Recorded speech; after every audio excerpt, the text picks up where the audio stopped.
Welcome to the deep dive. Now, you might see a luxury watch as, a collectible, maybe a tool, or just something beautiful on your wrist.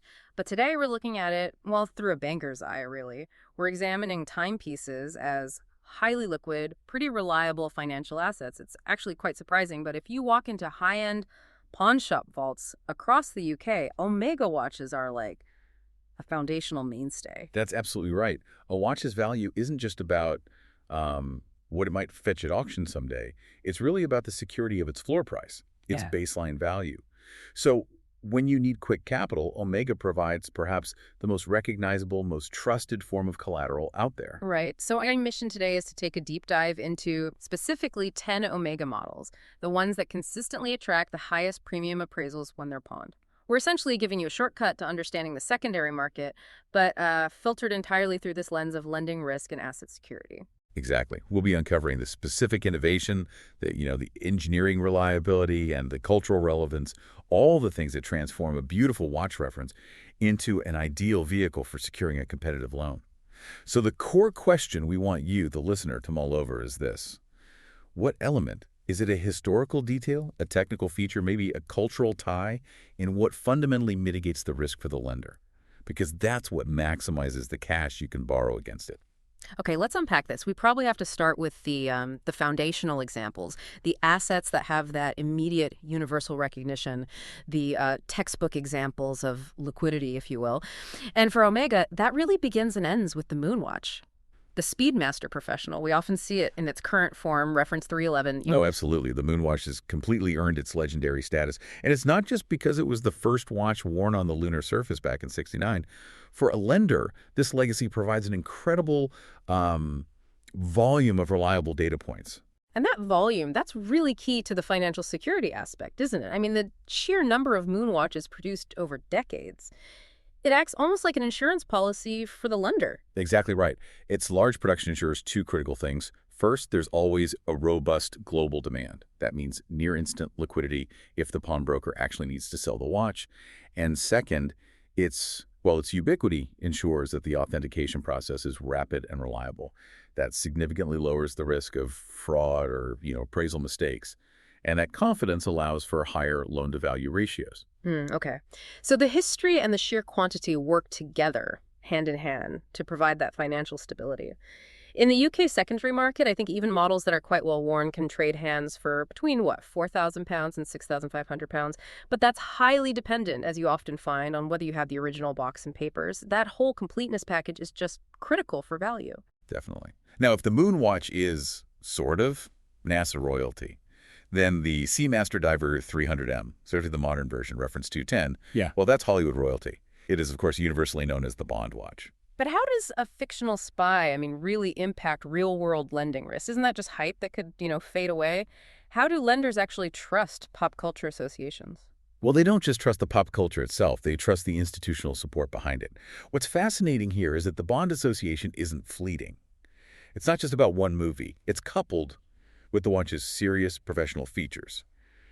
Ceramic bezels, proper dive depth ratings, helium escape valves, and, critically, Omega's long-standing partnerships, like being the official timekeeper for the Olympics. This kind of institutional saturation creates an enduring global appetite that doesn't just rely on, say, Daniel Craig's current film schedule. Right, right. That broad appeal means liquidity is pretty much guaranteed.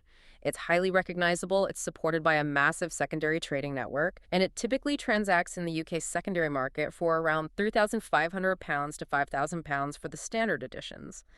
That value stability, that's what underpins those highly competitive loan offers. Exactly.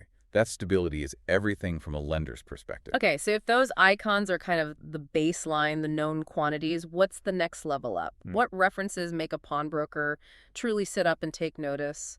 The serious investment pieces with extreme historical weight. Now we transition into the collector's grails. Yeah. This is where scarcity really meets history in a powerful way. And we absolutely must discuss the Ed White Speedmaster. That's the vintage reference, 105.000. This isn't just a Speedmaster chronograph. For many space collectors, it's the grail, isn't it?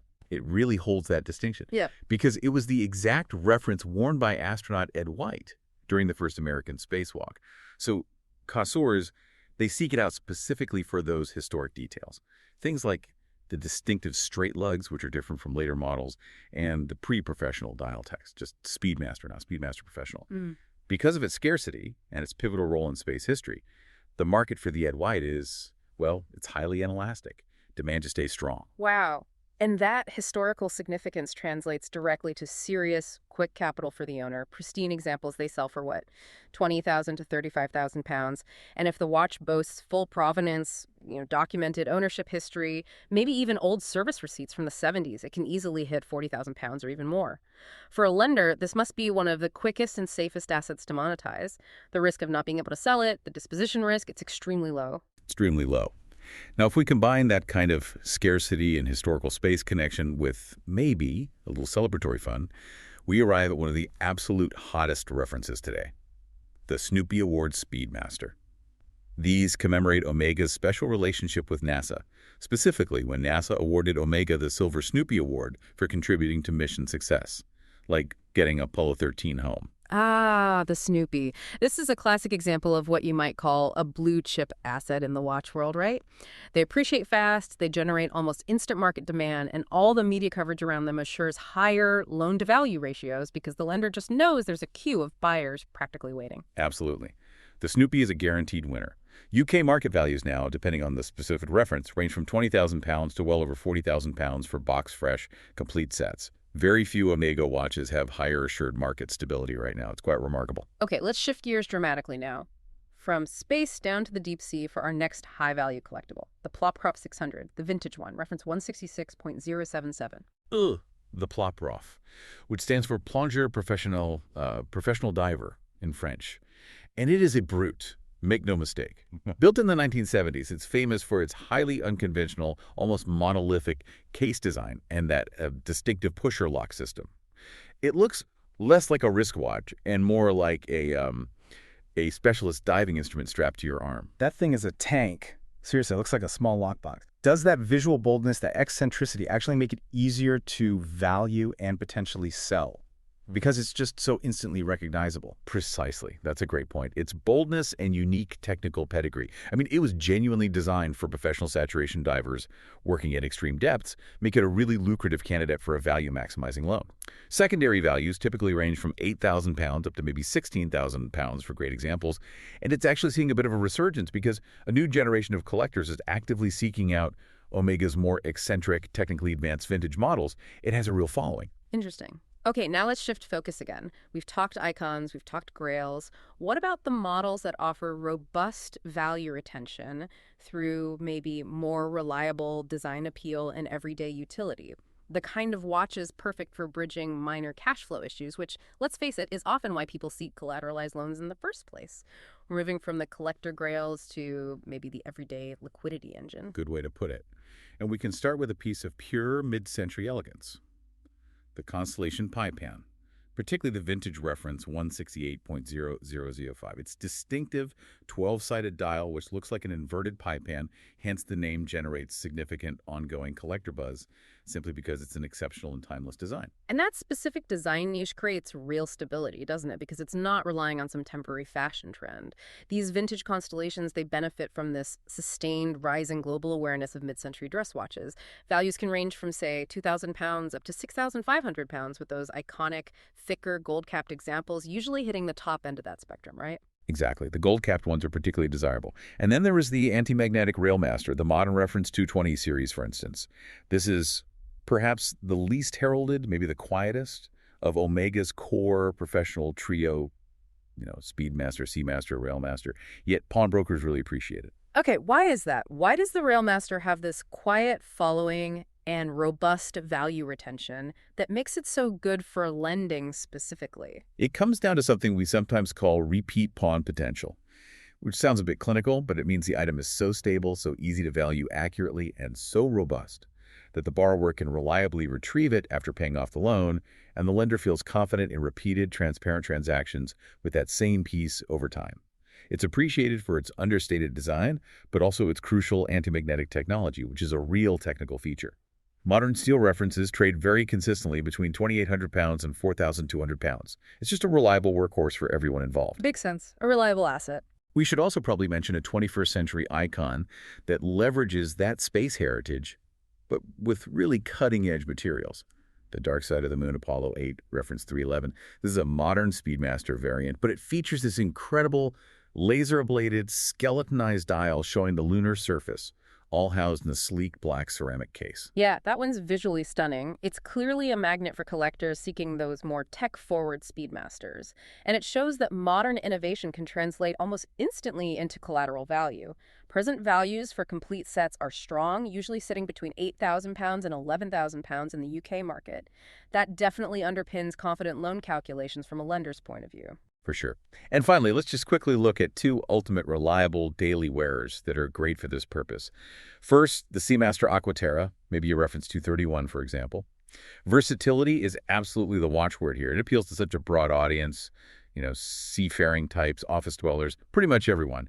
That gives it maximum secondary market exposure. Pre-owned steel versions consistently command 2,800 to 4,800 pounds. Very easy to value, very easy to resell if needed. Okay, and lastly, the DeVille Prestige, maybe a reference 424. You called this the unsung hero of the pawnable field. Why is that? It seems more like a dress watch. It is. But it's appreciated for its classical durability and, crucially, its straightforward authentication. The designs are elegant, but quite consistent. Plus, crucially, its movements are typically chronometer rated, especially in more recent versions, and the basic construction is just really robust. That means lower long-term liability risk for the lender. While the standard steel models might range from 1,000 to 2,800 pounds, the precious metal versions, especially those featuring Omega's coaxial escapement, can easily cross the 5,000-pound mark. So there's real value there, too. Right. So if we sort of connect all these examples to the bigger picture, it seems really clear that Omega's presence at the top of the luxury pawn market isn't accidental at all. It sounds like it's driven by maybe 5 distinct pillars that explain the financial mechanism behind their collateral value. Yes, I think framing it as pillars is a good way to synthesize this. This is where the real deep dive analysis lies, I think. Let's dedicate a bit of time to them, starting with pillar 1, brand credibility. Okay, so what does credibility mean in terms of loan security? How does that translate financially? Well, it fundamentally means removing doubt about the product's quality and its longevity. We're talking about over a century of continuous innovation from Omega. Think about the development of the coaxial escapement, or securing meta-certified movements for superior accuracy and anti-magnetism. The coaxial, for instance, dramatically extends the service intervals needed. That means less time the watch might spend being serviced and potentially lower long-term liability for a lender who might need to liquidate that asset quickly. The quality is just guaranteed, baked in.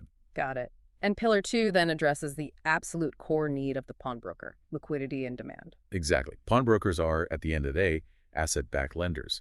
They need assurance that if a loan defaults, they can swiftly and predictably dispose of the collateral asset. Because of the highly active bid-driven auction markets and global trading platforms for watches, secondary market and pawn shop mega deals close very quickly and at highly stable rates. So a high-demand asset like a popular Omega translates directly to lower lending risk, and that in turn means better, more favorable terms for the borrower. Okay. Pillar 3 is cultural and historical resonance. We've talked about the space race, James Bond. But why does that really matter financially, beyond just being cool stories? It matters because of awareness. Mass awareness, the cumulative effect of the Apollo missions, the Bond cinema connection being the Olympic timekeeper for decades. It elevates the status and recognition of these models universally. This drives market awareness even among people who aren't traditional watch collectors. So when a pawnbroker lists a Moon watch or a Bond Seamaster for sale, the potential buyer pool is global and already informed. That assures competitive bids almost instantly. Right, the story sells itself, in a way. Now, pillar 4 sounds crucial for the owner who's actually seeking the loan. Condition and provenance, you mentioned this earlier, the difference between a good loan and a great loan. This is such a critical tip for you, the listener, if you're ever in this situation. Completeness is cash. It's as simple as that. Watches that come with their original paperwork, their service records, the factory boxes, they consistently see 10% to 30% higher offers. That paperwork is functionally part of the financial instrument itself. Think about it. If a pawnbroker has to spend extra time and resources authenticating the watch's history and condition because the papers are missing, they build that time and risk into the loan offer they give you.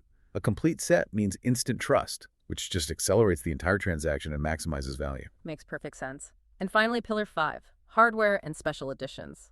How does rarity factor into a market that seems largely built on stability and predictability? Isn't rarity usually linked to volatility? Normally, yes, but Omega handles its special editions in a way that mitigates that. While extreme rarity can mean volatility, Omega's limited editions, especially the sought-after Speedmasters like the Snoopy, are so well documented, so hyped, and so followed by a dedicated community that they effectively become blue-chip investments within the watch world. Specialist lenders are highly motivated to authenticate and underwrite top-value loans on these rare pieces. They know the underlying market demand is incredibly high, and they can resell the asset almost immediately if necessary, often at a premium. So ultimately, this relationship between Omega and the UK pawnbroking trade, it's deep-rooted, it's transparent, it's established, and this structure ensures pretty transparent pricing and generally equitable loan-to-value offers for owners seeking that temporary liquidity. It makes an Omega a really trusted vehicle for accessing cash when needed. It really does. It guarantees that steady stream of trusted models turning up at the pawn shop counter. Because the value lies not just in the story or the brand name, but in the verified technical achievement, the established history, and maybe most importantly from a practical standpoint, having that complete documented set. Absolutely. I think the core takeaway here is that Omega's unique blend of collectability, those advanced technical details, and just sheer universal recognition guarantees that steady stream of trusted assets for this market. Which perhaps leaves us with a final provocative thought for you, the listener, to explore on your own after this. When you're considering maximum guaranteed liquidity for the lender, which is key for getting the best loan, which model actually offers the superior mix? Is it the potentially record-breaking price realized by a pristine, super rare vintage Ed White Speedmaster? Or is it the near-instant global demand generated by a modern, limited edition Snoopy Speedmaster? Which one is truly safer collateral? That's a great question. Which risk profile is better? Something to definitely ponder the next time you see one of those iconic references on someone's wrist, or maybe even in a shop window. Thanks for joining us for this deep dive.